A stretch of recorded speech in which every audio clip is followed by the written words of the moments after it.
Joining me now is NBC News correspondent Cal Perry. He joins me live from Kiev. How are you doing, Cal? And can you give me the latest on what we're seeing with Antony Blinken on the ground and Secretary Lloyd?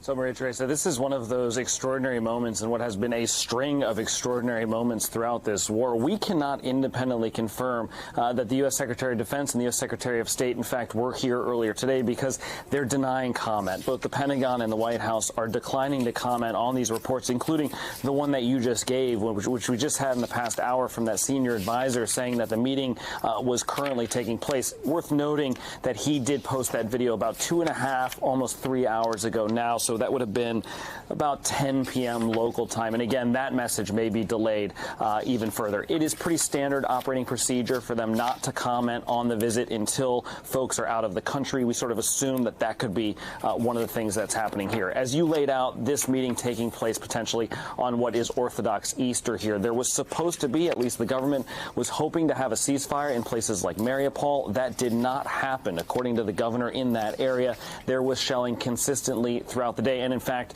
we've seen the casualties numbers rise in a number of places because of attacks. In the city of Kharkiv, there was shelling there that killed at least 2 people in and around that area, as well as in the south where a residential area was hit. At least 2 people killed there as well. The Donetsk region saw shelling throughout the day. A 5-year-old child, a 14-year-old child, part of the civilians that were killed in that area. That is the backdrop of which it's possible that this meeting took place. Without a doubt, the sort of top lines from this meeting, if it happened, will be about further military aid to Ukraine from the United States and the role that these NATO nations are playing when it comes to not only supplying aid, but as well as supplying training for Ukrainians who would leave this country to unnamed European countries and then return to the battlefield. We still do not have a very good estimate on how many civilians and soldiers are dying in the eastern part of the country. It's a very hard area to access, but we do know that today, again,